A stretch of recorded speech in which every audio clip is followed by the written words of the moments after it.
Eran apenas pasadas las 7 de la noche cuando sonó el teléfono.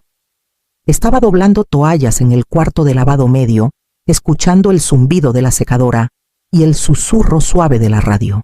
Casi lo dejé ir al buzón de voz. Nadie llama un martes a menos que sea un número equivocado o un recordatorio del dentista. Pero entonces vi el nombre Esteban. Contesté con un tímido, bueno, tratando de no sonar demasiado sorprendida. Su voz llegó cálida como si la hubiera ensayado en el coche. Oye, mamá, ¿cómo estás? Dije que bien sorprendida por la llamada, pero contenta de escuchar su voz. Intercambiamos cortesías de esas que apenas rozan la superficie sin llegar al fondo. Luego carraspeó y dijo, los pequeños han estado preguntando por ti. Eso solo ya me robó el aliento. Estábamos pensando, continuó, hace mucho que no nos reunimos todos. Ya sabes, para Navidad. No se sentiría igual sin ti este año. Me senté en el borde de la cama con la toalla aún en la mano. Sus palabras me envolvieron como una bufanda que no había usado en años. Demasiado cálida, demasiado inesperada. Me encantaría, dije, casi demasiado rápido. Sería maravilloso. No ofreció comprar el boleto. No mencionó ayudar con el costo. Y no pregunté. Después de colgar abrí el cajón donde guardo el sobre de emergencias, el de los billetes apartados, para un tejado con goteras o un calentador descompuesto. Supuse que esto contaba. Esa noche busqué vuelos en línea con los dedos más lentos de lo normal. Encontré uno directo a Valle de Encino y pagué extra por elegir mi asiento. Luego cerré la laptop y me quedé en el silencio con las manos cruzadas como si rezara. No le conté a nadie, ni a la vecina, ni al grupo de dominó. Hay una especie de magia en sentirse querida y no iba a arriesgarme a romper el hechizo. 3 días después, mi maleta estaba cerrada y lista junto a la puerta. A la mañana siguiente caminé hasta la tiendita de la esquina, donde las ventanas aún se empañan en invierno, no importa cuántos años lleven parchando los sellos. Compré 2 libros de bolsillo para Emiliano y Paloma, una aventura para él, un misterio con un gato en la portada para ella. Agregué una caja de esos bombones de chocolate amargo que a Mariana le gustaron alguna vez cuando todavía me hablaba sin mirar su celular. En el último momento, me paseé por la sección de ropa. Nada ostentoso, solo el perchero de rebajas. Mi mano se detuvo en un cardigan verde oscuro de lana suave, de esos que caen justo bien y te hacen sentir un poquito menos invisible. Me lo probé frente al espejo y por primera vez en mucho tiempo no aparté la mirada.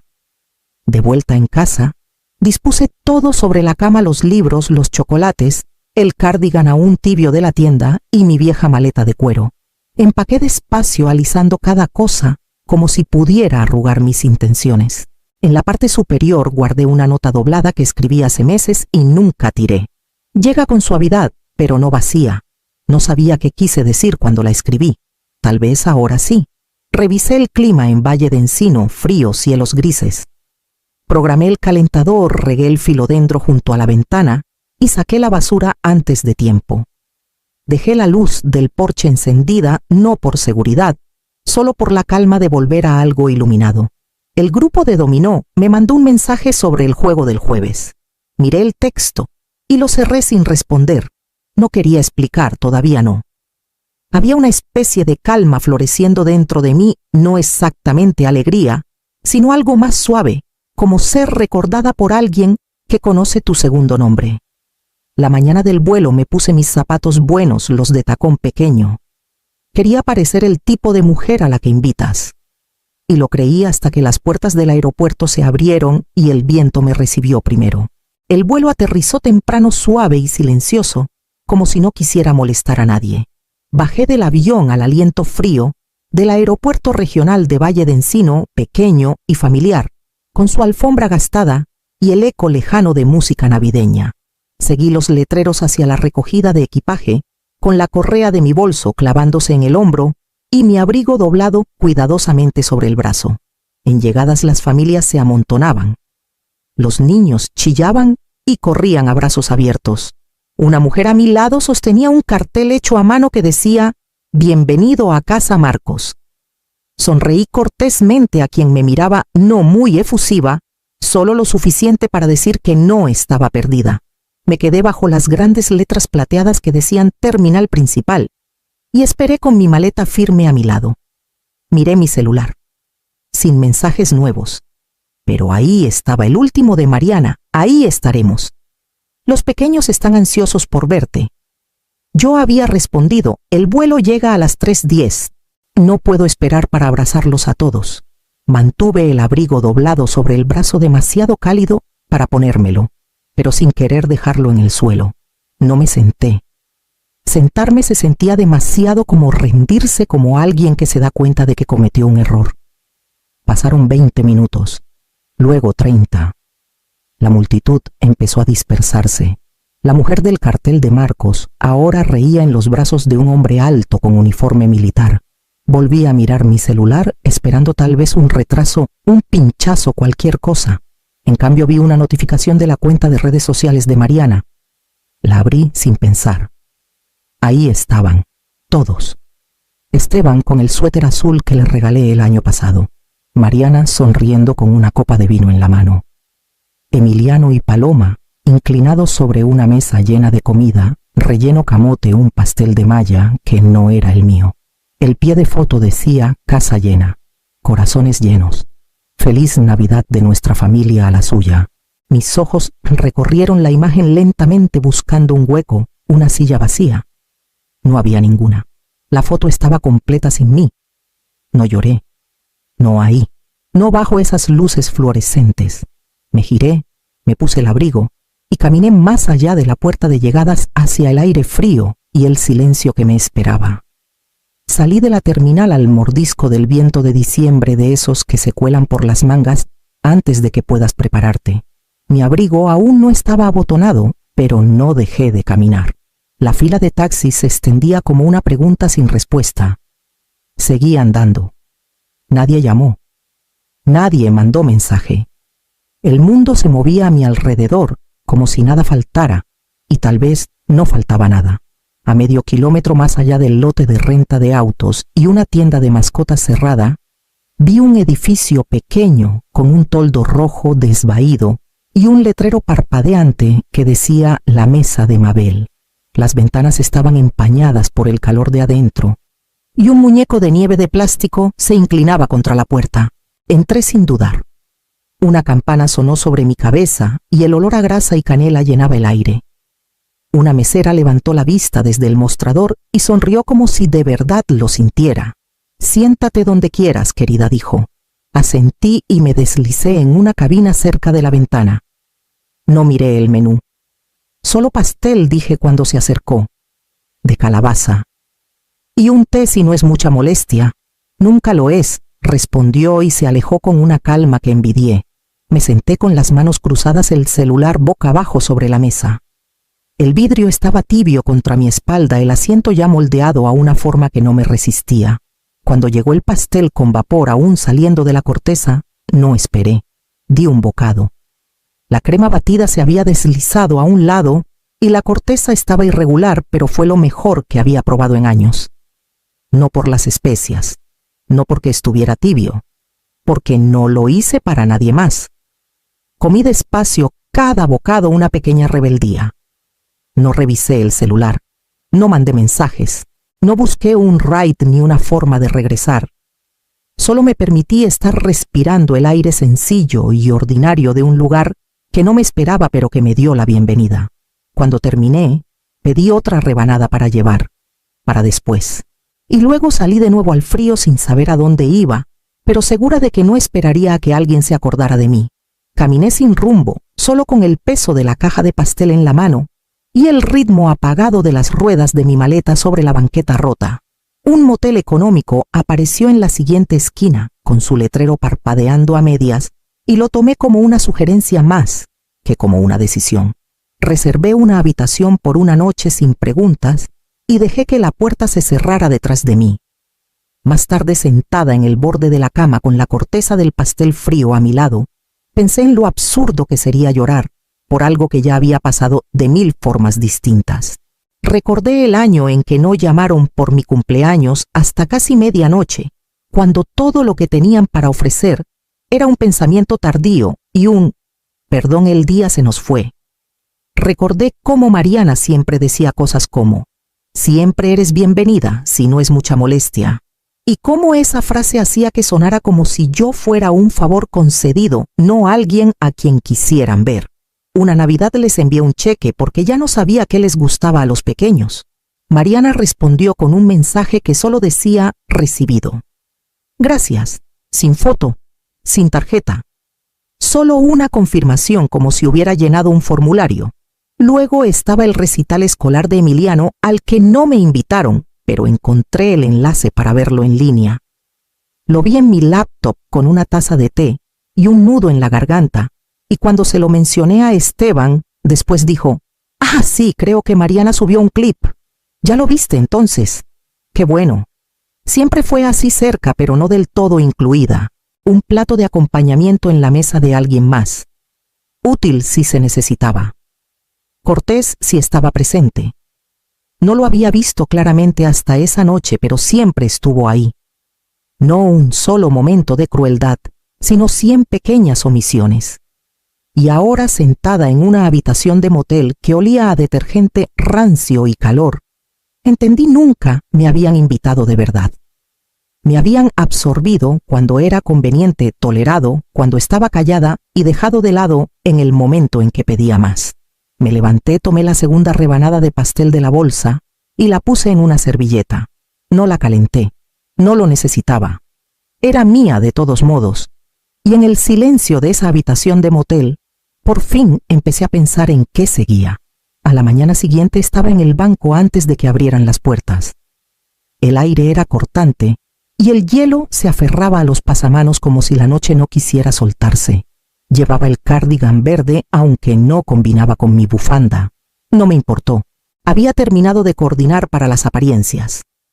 Adentro el cajero joven sonrió como siempre lo hacen cuando tienes más de 70, una mezcla de cortesía y lástima. «Buenos días, señora Torres. ¿En qué le podemos ayudar hoy?» «Quiero hablar con alguien sobre mis cuentas», dije. «Todas». Asintió e hizo una llamada. Minutos después me llevaron a una oficina con paredes de vidrio, donde una mujer con un blazer elegante se presentó como Natalia, mi gerente de cuentas. Su voz era brillante, pero sus ojos eran firmes. «¿En qué puedo ayudarla hoy? Quiero suspender todas las transferencias automáticas a familiares. Todas, desde hoy». Parpadeó con los dedos detenidos sobre el teclado. «Todas sí. Mantengan las de las organizaciones benéficas. Las demás que se detengan ahora». Hubo un silencio largo pero no incómodo. Hizo clic en los registros depósitos para colegiaturas, pagos de seguros de auto pequeñas, transferencias marcadas como regalo. Vi mi historia desplegada en números. Cada sí callado. Cada compromiso tácito. Natalia levantó la vista. «¿Quiere hablar de por qué no dije? ¿Ya que he explicado suficiente por una vida?» Asintió, y vi cómo su mandíbula se tensó ligeramente, no con juicio, sino con comprensión. Unos clics más y estaba hecho. «Una cosa más», dije. «Hay un poder notarial registrado. Esteban Torres. Quiero revocarlo». Imprimió el formulario y lo firmé sin dudar. Mi mano no tembló. Para cuando salí el hielo en la banqueta se había derretido. No me apresuré. Me detuve en la panadería de camino a casa y compré un bolillo fresco, tibio y suave en la bolsa. Esa tarde llamé al señor Vargas. Había manejado los papeles de la familia por 30 años. Cuando contestó no di una larga explicación. «Necesito cambiar mi testamento», dije, «y quiero establecer un fideicomiso. Única beneficiaria Isabela Rayo». Hizo una pausa solo para tomar aire. «Agendemos una cita para revisar todo. Quedamos para la mañana siguiente». Colgué, miré la quietud de la habitación y comencé a reunir los documentos que había evadido por años. Esa noche, mientras clasificaba papeles en el cajón marcado «legal», personal, mi celular vibró sobre la mesa. Lo dejé sonar 1 o 2 veces pensando que podría ser otro chequeo vacío de Esteban o peor de Mariana. Pero entonces vi el nombre Isabela. Su mensaje era corto. «Abue, vi la foto. ¿Dónde estás? No me había dado cuenta de cuánto necesitaba que alguien preguntara eso. Antes de que pudiera responder, el teléfono sonó de nuevo. Contesté. Su voz llegó como un quiebre en un invierno largo. No sabía, abue. No sabía que... Se suponía que estarías ahí, ¿verdad? No pude decir sí. No pude decir no. Solo pude respirar. Ella empezó a llorar. Lágrimas reales, no una actuación cargada de culpa, sino algo más profundo. Lo siento mucho. Puedo ir a verte, tengo un fin de semana libre. Tomaré el tren. Se me cerró la garganta. Claro que sí, pequeña. El cuarto de huéspedes está listo. Hablamos unos minutos más. Me contó sobre sus exámenes, sobre la clínica donde acababa de empezar a trabajar. Le dije que compré pastel que no tenía que compartir. Rió y en ese momento recordé el sonido de mi propia risa escondida detrás de demasiados años tratando de ser suficiente. Después de colgar fui a la cocina y saqué el té suelto que guardaba para visitas que nunca llegaban. Preparé una tetera, puse 2 tazas desparejadas y abrí el tablero de ajedrez aún polvoriento desde la última vez que ella vino. No tomé de ambas tazas. Dejé una para ella como una promesa. Y por primera vez en más tiempo del que quiero admitir, la casa no se sentía como un eco. Guardaba algo cálido otra vez, algo que esperaba sin sentirse como esperanza. Me moví lentamente por cada cuarto, encendiendo luces, doblando una toalla limpia al pie de la cama de huéspedes. Para cuando me senté con mi té, el silencio ya no se sentía como ausencia, sino como una pausa antes de que llegara algo honesto. Era la tarde cuando tocaron la puerta. 3 golpecitos suaves, ensayados y cuidadosos.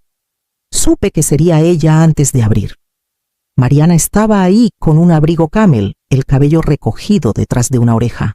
Traía esa mirada que reconocí con los años, preocupación cuidadosamente colocada sobre cálculo.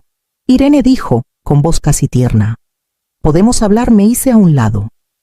Entró como si la hubiera invitado. Nos sentamos en la sala una frente a la otra. Mantuvo las manos cruzadas con el bolso aún al hombro como si no planeara quedarse mucho. «Solo quiero aclarar las cosas», empezó. «Todo esto fue un malentendido. Esteban pensó que tu vuelo era al día siguiente. Me dijo que eso fue lo que dijiste». No la interrumpí. La dejé dar vueltas a su historia como un halcón demasiado alto para aterrizar. «No queríamos lastimarte. Pensamos que sabías». La miré tranquila y firme. «No olvidaron», dije. «Excluyeron». Las palabras quedaron flotando más tiempo del necesario. Los ojos de Mariana se desviaron hacia el pasillo, como esperando que Esteban entrara y tomara el relevo. En cambio, ajustó la correa de su bolso.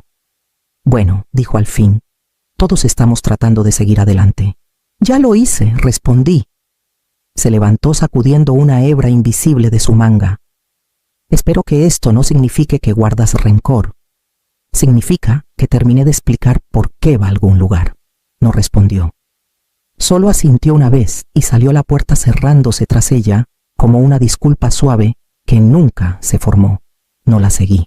Me quedé donde estaba, quieta e inamovible, con el aire de la habitación más ligero que antes.